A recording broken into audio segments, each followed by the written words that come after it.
Fl-isem tal-Missier u tal-Iben u tal-Ispiritu Santu. Il-grazzja ta' Sidna Ġesu Kristu l-imħabba tal-Alla u l-għaqda fl-Ispiritu Santu tkun magħkom il-kol. Inġbana hawnhekk dalgħodu f'dan is-santwarju għażiż tal-Madonna ta' Pino biex niċċelebraw flimkien l-Ewkaristija mqazza. Illum hija ġurnata ferjali u se niċċelebraw l-Quddiesa ta' San Ġusepp illum is-17 tax-xahar. Qabel ma nieħdu sehem fil-Quddiesa jew narfu ħtijietna u nitolbu maħfra tagħhom.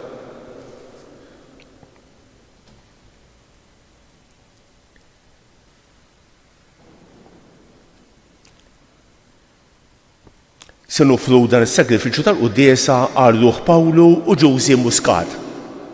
Nitolbu wkoll għal dawk kollha li qalulna biex nitolbu għalihom, b'mod speċjali xi morda, naf wieħed li qed ħajjagħmel operazzjoni dalgħodu, nitolbu għalih biex il-mulej jagħti id-dawl lil dawk li se joperawh. Int li minħabba fina sirtu bidjenti sal-mewt mulej ħniena. Int li qalbek ħelwa wumli, Kristu ħniena. Int li għandek il-kliem tal-ħajja ta' dejjem, mulej ħniena. Iħenna għalina Alla li jista' kollox, jaħfrilna d-dubietna u jwassalna għal ħajja ta' dejjem. Nitolbu. U Alla bi provvidenza tal-aġeb oġbok tażel lil San Ġusepp barus tal-ommi mqazza ta' ibnek. Għamel nitolbuk li bħalma nżommuh bi protettur tagħna fuq l-art, hekk ukoll inħossu l-qawwa tat-talb tiegħu għalina quddiemek fis-sema. Bibnek Ġesu Kristu siedna li hu Alla u miegħek jgħix u jisaltan flimkien mal-Ispiritu Santu għal dejjem ta' dejjem.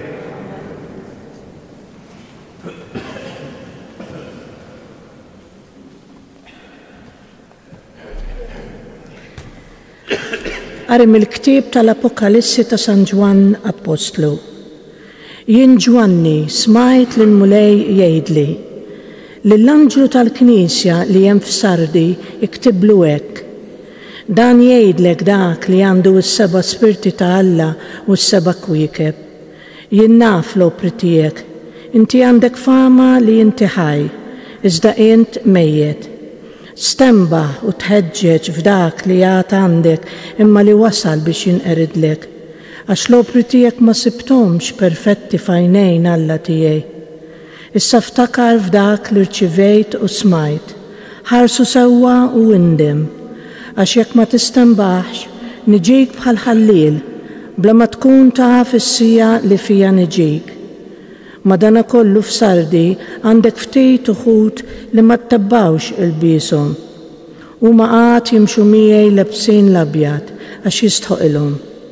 Hekk ukoll ir-rebbieħ qatt ixid fuqu il-bies abjad u jien mhux talli ma nħassarlux ismu mill-ktieb il-ħajja, imma nistqarlu ismu quddiem missieri u quddiem l-anġli tiegħu. Min għandu widnejn ħajisma' xi jgħid l-Ispirtu tal-Knejjes. U lill-anġlu tal-Knisja li hemm f'Laodiċija iktiblu hekk. Dan jgħidlek l-Ammen, ix-xhud fidilu veru, minnu l-bidu tal-ħolqien ta' Alla. Jien naf l-opri tiegħek u naf li la inti kiesaħ u lanqas sħun, mhux li kont jew kiesaħ jew sħun, u hekk la darba inti biret u la sħun u lanqas kiesaħ, jiena se nobsqok minn ġo ħalqi. Inti tgħid jiena għani, jiena stanejt u ma jonqosni xejn, bla ma taf li l-imsejken huwa int. Ta' min jitħassrek, fqir, għama u weri.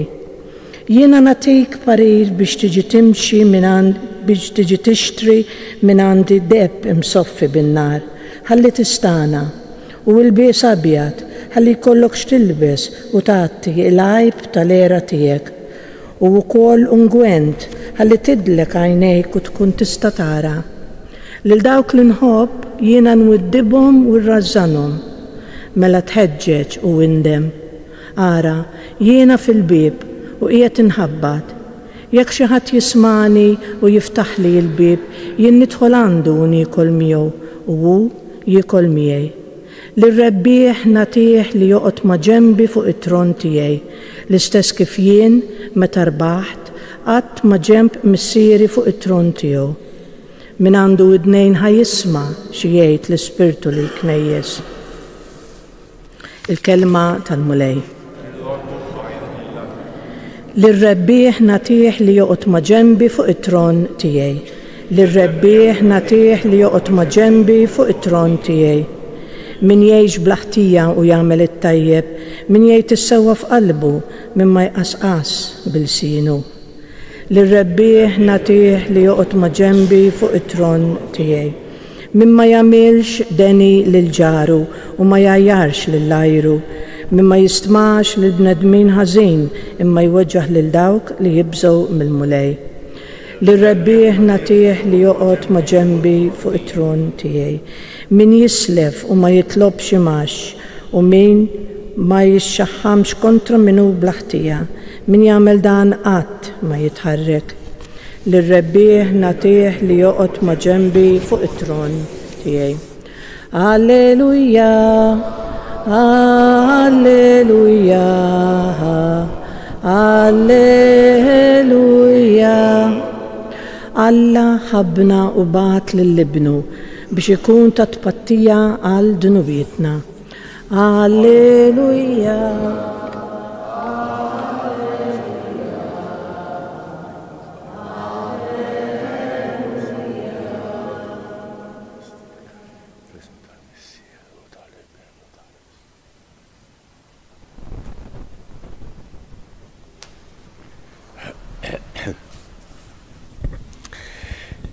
Il-mulej magħkom. Qari mill-Evanġelju skont San Luqa.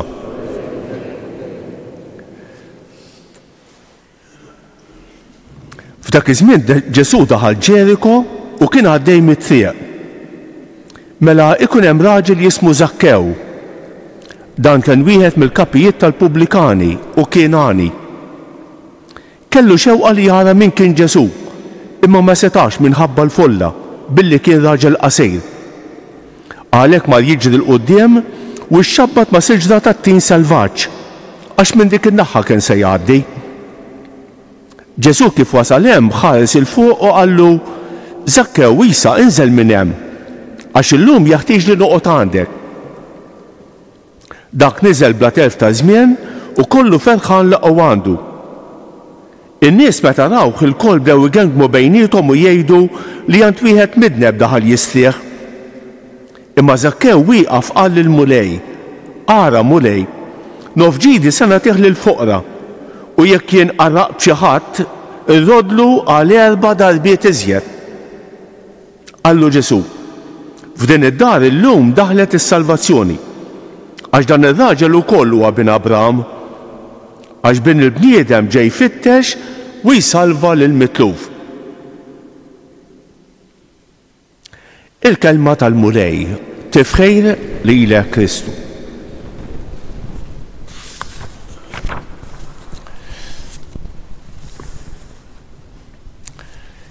Kemm sabiħa l-kelma tal-Alla, kemm aħna xortina tajba li nisimgħu l-kelma tal-Alla. Dejjem ġdida kuljum. Kuljum. Il-kelma tal-Alla mhix ikel dejjem l-istess. Anzi, hija dejjem ġdida, dejjem challenging. Il-kelma tal-Alla ma tħallix bikwietna wiesta. Il-kelma tal-Alla ma tantx tmelsilna.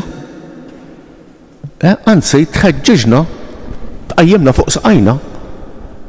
Tibatna nikkumbattu. Ħana ftit il-qari tal-lum, għax interessanti ħafna. Bħalissa qegħdin naqraw bdejna l-bieraħ eżattament. Naqraw siltiet mill-aħħar ktieb tal-Bibja. L-Apokalissi ta' San Ġwan. Qegħdin fl-aħħar żmien tas-sena, kilban Benedik nhar il-ħadd niċċelebraw Kristu Re, l-aħħar ħadd tas-sena liturġika, biex imbagħad nibdew sena ġdida, l-ewwel ħadd tal-Avvent. Ejja, u bħalissa qegħdin naqraw dawn il-kitbiet apokalittiċi. Moħbija imma li inistu it-tama, il-konverżjoni. F'din is-silta tal-lum dan San Ġwan qiegħed jibgħat it-tri lil 7 knejjes. Rajna l-bieraħ l-ewwel knisja li bagħtilha littra lill-Knisja ta' Efesu. Illum għandna żewġ it-tri, Waħda l-Knisja ta' Sardi u l-oħra l-Knisja ta' Laodicea. Xejdilhom il-dawn in-nies? Xejdilhom il-dawn l-insara? Ma jgħidilhomx affarijiet sbieħ wisq. L-Knisja ta' Sardi, ismagħha ta'. Jien naf l-opri tiegħek, inti għandek fama li inti ħaj, iżda int mejjed. Stembaħ u tħeġġeġ f'dak li għandek tagħmel. Imma li wasal biex inqeridlek għax l-opri tiegħek ma sibthomx perfetti f'għajnejn Alla tiegħi.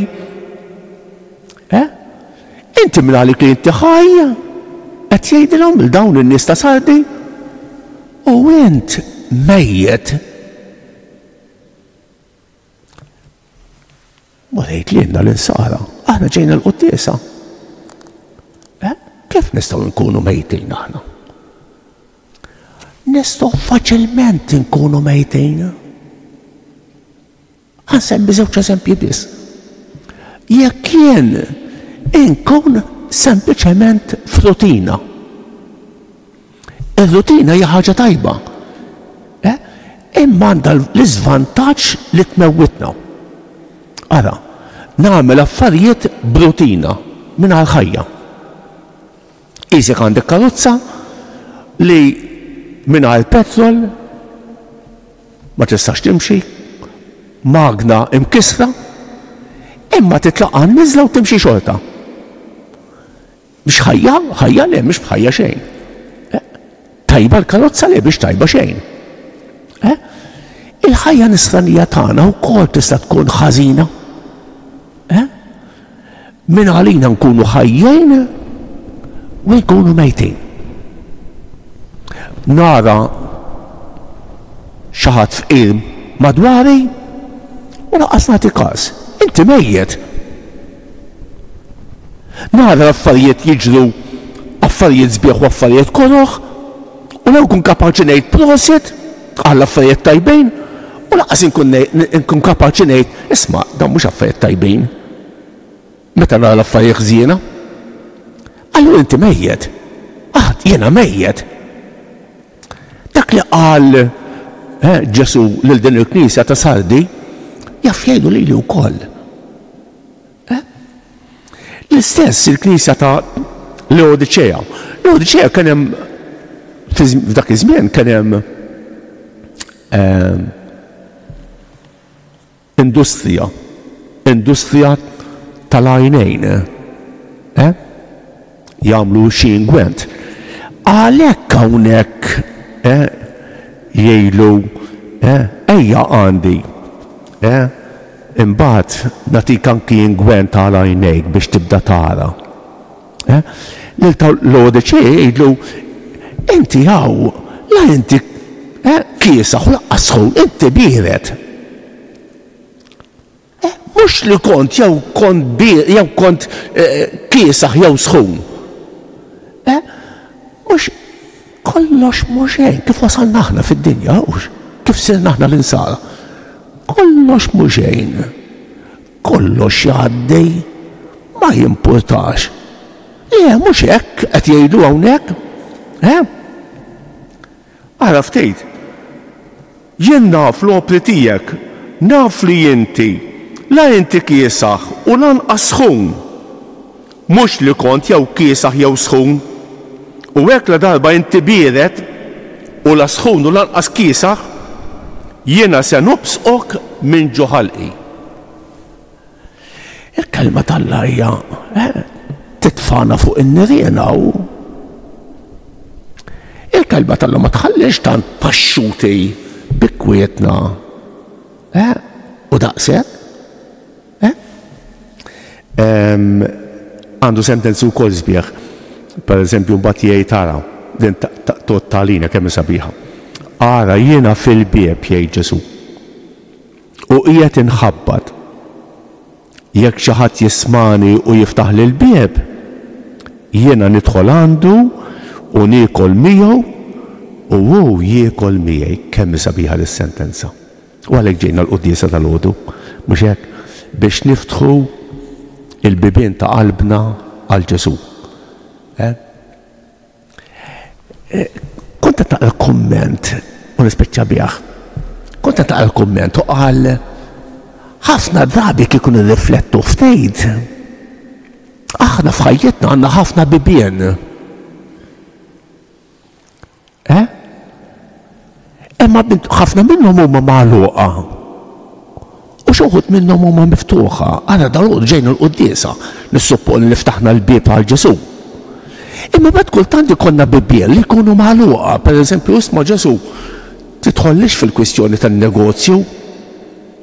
Isma' tidħollix fil-kwistjoni tat-television.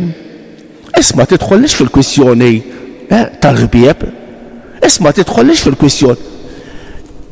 Ikonna xi bibien miftuħa. U kultant jista' jkollna bibien magħluqa. Tajjeb kieku nirriflettu ftit għandix bibien magħluqa għal Ġesu.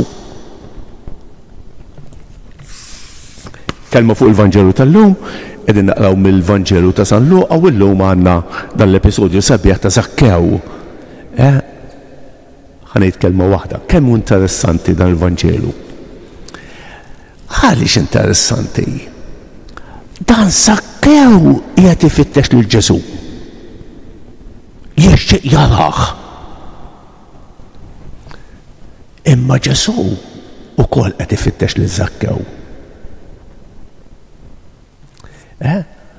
Zakkew qed ifittex lil Ġesu u Ġesu ma jaljanax ruħu. Imdawwal bin-nies imma ma jaljanax ruħu. Qed ifittex lil Zakkew.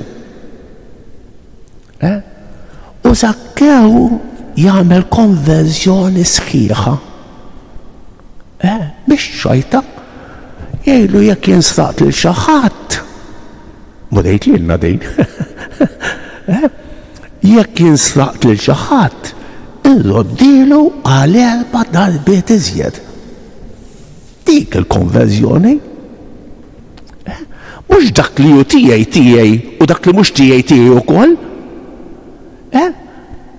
Kemm hu sewwa dik konverżjoni ta' Zakkew, dan l-għani, dan is-sinjur, dan il-pubblikan, li ħadd ma jitaffari miegħu, li kulħadd kien jobodu, imma Ġesu jelfu.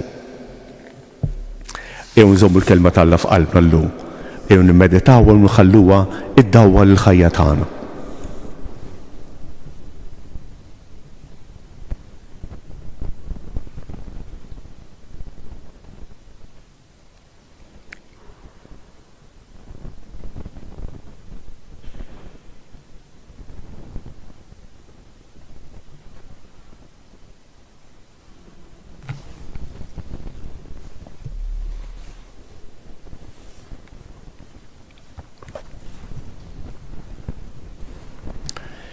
L-imħabba u l-maħfra li l-Missier jurina f'ibnu Ġesu jagħmlulna l-kuraġġ biex naqbdu t-triq tal-konverżjoni. Lill-Alla għani fil-ħniena nitolbuh ngħidulu fit-tjubitek u Alla ismana. Fit-tjubitek u Alla ismana. Sabiex l-ateizmu ma jisbuq qatt il-fidi u l-Knisja toħroġ minn din il-prova li qed tgħeddet lil żminijietna nadifa u aktar b'saħħitha fil-fedeltà tagħha lejn il-mulejn nitolbu fit-tjubitek u Alla ismana.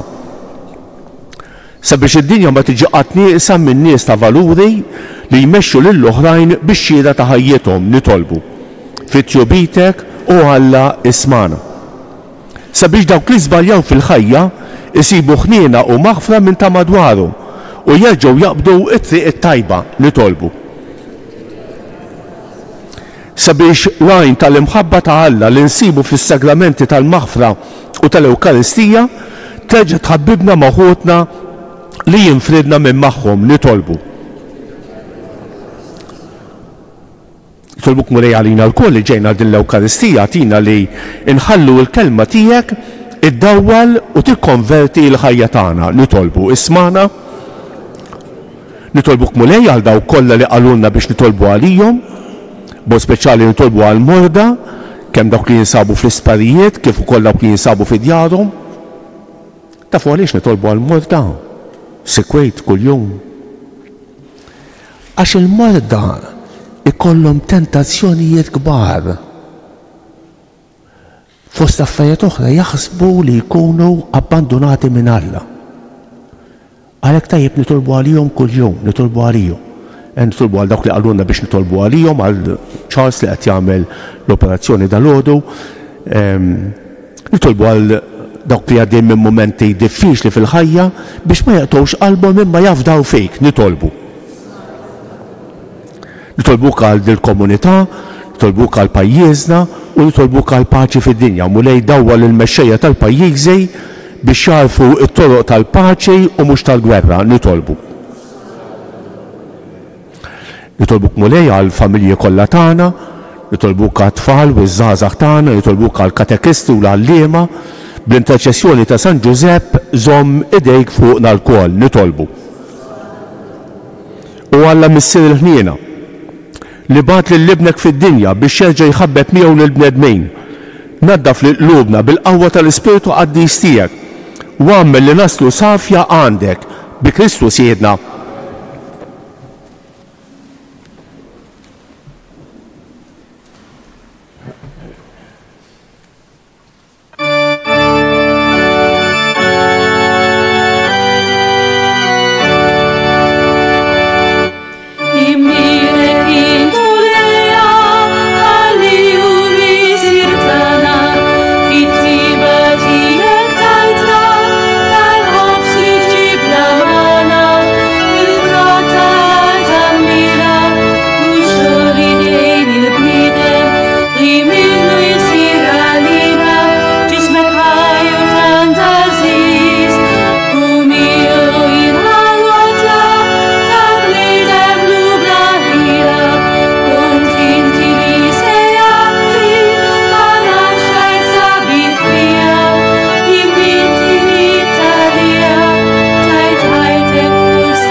Tolbu ħuti biex dan is-sagrifiċċju tiegħi u tagħkom ikun joġob l-Alla l-Missier li jista' kollox.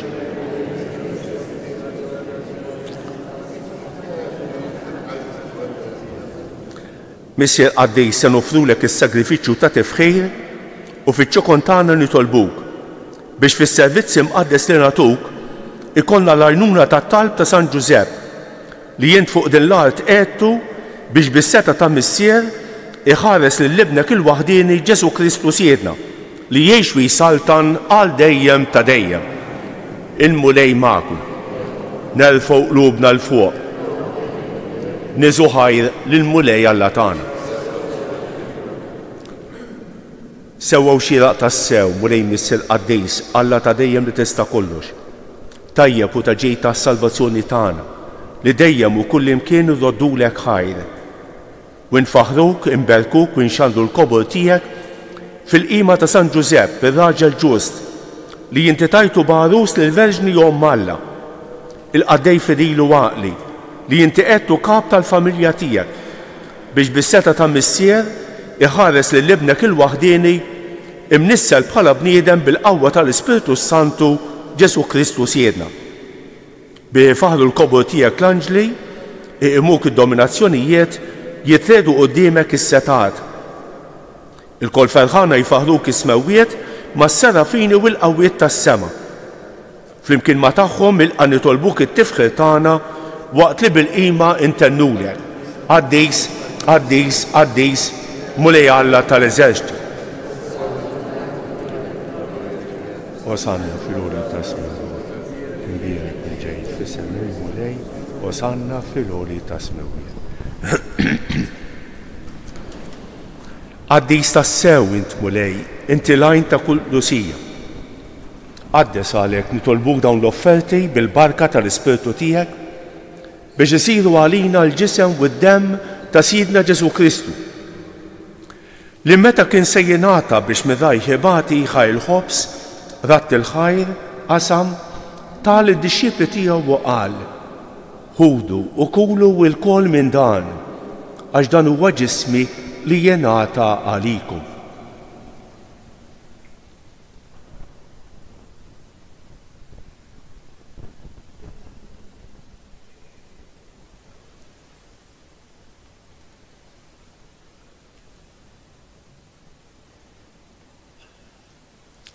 Ekku kol wara l-ikla il-kalċi reġa' ratt il-ħajr tal id-dixxiepli tiegħu u qal: ħudu u xorbu minnu l-kol. Għax dan huwa l-kalċi ta' demmi tal-patt il-ġdid li jibqa' għal dejjem. Id-demm li jixxerret għalikom u għal bnedmin kollha għal maħfra ta' dnubiet. Għamlu dan b'tifkira tiegħi.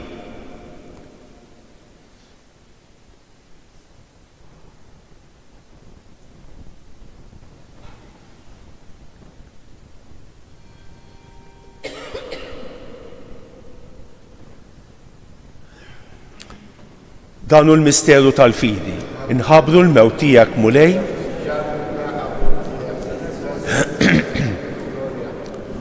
għalhekk aħna nagħmlu dan b'tifkira tal-mewt u l-qawmien ta' Sidna Ġesu Kristu, nofrulek mulej il-ħobs tal-ħajja u l-kalċi tas-salvazzjoni. U rrodulek ħajra xogħġbok tilqana hawn quddiemek biex naqduk. Miċ-ċikontana nitolbu li l-Ispiritu Santu jaqqadna f'ġisem wieħed lilna li nieħdu semm il-ġisem u d-demm ta' Kristu. Ftakar mulej fil-Knisja tiegħek imxerda mad-dinja kollha u qed taqaf l-imħabba flimkien mal-Papa Franġisku, mal-Isqof tagħna Anton u mal-Ministri tiegħek kollha. Ftakar fil-qaddejja tiegħek Pawlu u Ġużi Muscat li jogħġbok issejħilhom għal għandek minn din id-dinja. Għamel li kif huma bil-magħmudija mietu f'ibnek u bħal ibnek, hekk ukoll f'ibnek u bħal ibnek gilxu xtawa l-ħajja. Ftakar ukoll f'ħutna li raqdu bit-tama tal-qawmien. Ftakar fil-mejtin kollha. Daħħalhom quddiemek fid-dawl tas-sebħ tiegħek. Ħenna rina l-kol nitolbuk. Għati lilna wkoll il-wirt tal-ħajja ta' dejjem.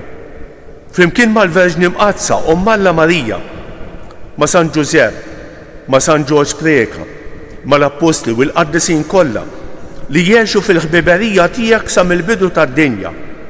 Għamel li magħhom infaħruk u nsebħuk Ġesu Kristu ibnek. Bi Kristu ma' Kristu u fi Kristu jingħata lilek Alla Missier li tista' kollox, flimkien ma' l-Ispiritu Santu kull ġieħu glorja għal dejjem ta' dejjem. Ejjew nitolbu kif għallimna u ridna nagħmlu li ben Alla għas-salvazzjoni tagħna. Missiena li inti f'ismewiet, jitqaddes ismek, tiġi saltnatek, ikun li tritjent kif fis-sema hekk da fl-ard.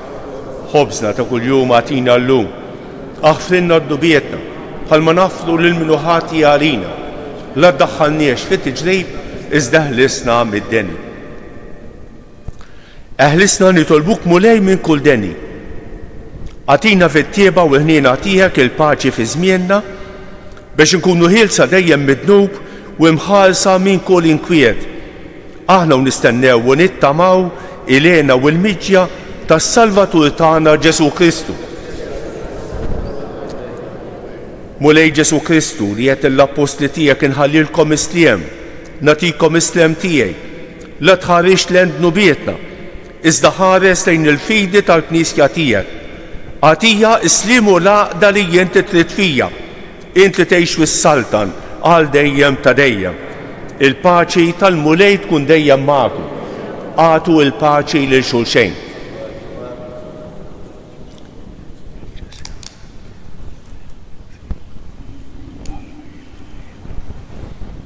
ħaruf talla li tneħħi d-nubiet tad-dinja ħenna għalina.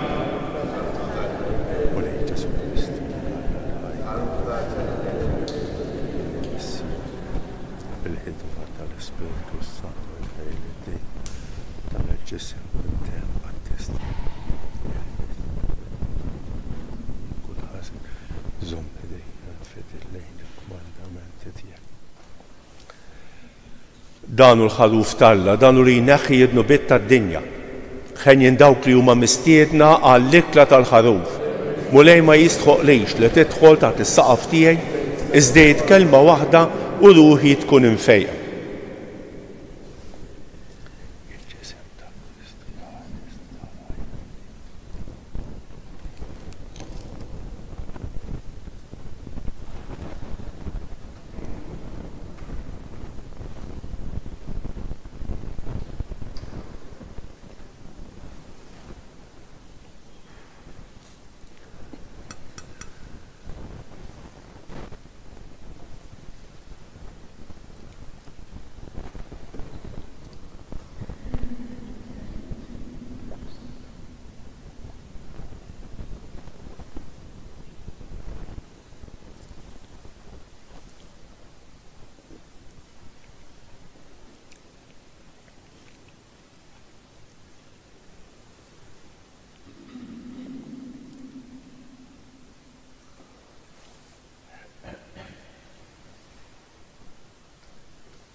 Jenu bil-wifa ngħidu flimkien ringrazzjament ta' wara qalbejn. Ruħ ta' Kristu qaddisni, ġisem ta' Kristu salvani, dem ta' Kristu ħeġġiġni, ilma tal-kustat ta' Kristu aħsilni, passjoni ta' Kristu sabbalni, Ġesu ħanin ismani, fil-pjagi tiegħek aħbini, tħallina qatt ninferet minnek, miladu ħażin ħarisni, fis-sija ta' mewti sejjaħli, ġew waħdanek il-qani biex mal-anġli u l-qaddisin tiegħek infaħrek għal dejjem ta' dejjem amen. Qegħdin fix-xahar tal-Erbieħ ħanejdu flimkien Sinjurati lill-Erbieħ id-dawl ta' dejjem u l-mistrieħ. Sinjurati lill-Erbieħ, Sinjurati lill-Erbieħ nitolbu. Mulej inti saħħaħna u qawwejtna bis-sagrament tiegħek li jagħti l-ħajja. Għamel li naqduk tul ħajjitna kollha bil-ġustizzja u l-qdusija quddiemek, bil-għajnuna tal-eżempju u t-talb ta' San Ġusepp, ir-raġel ġust u obbedjenti li qdiek tajjeb biex iseħħu il-misteri kbar tiegħek. Bi Kristu siedna ħanejdu dawk it-tlieta vamadjiet li talbet il-Madonna minn dan is-santwarju. Nofruhom skont l-intenzjonijiet kollha tagħna. Sliem għalik Marija, bil-grazzja mimlija l-murej miegħek, imbierek inti fost in-nisa u imbierek il-frott tal-ġuf tiegħek Ġesu. Sliem għalik Marija, bil-grazzja mimlija l-murej miegħek, imbierek inti fost in-nisa u imbierek il-frott tal-ġuf tiegħek Ġesu. Sliem għalik Marija, bil-grazzja mimlija l-murej miegħek, imbierek inti fost in-nisa u imbierek il-frott tal-ġuf tiegħek Ġesu.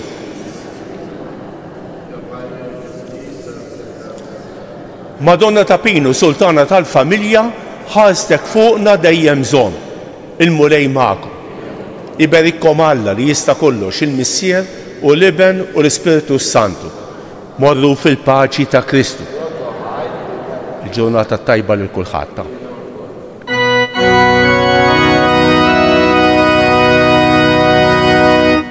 Madonna ta'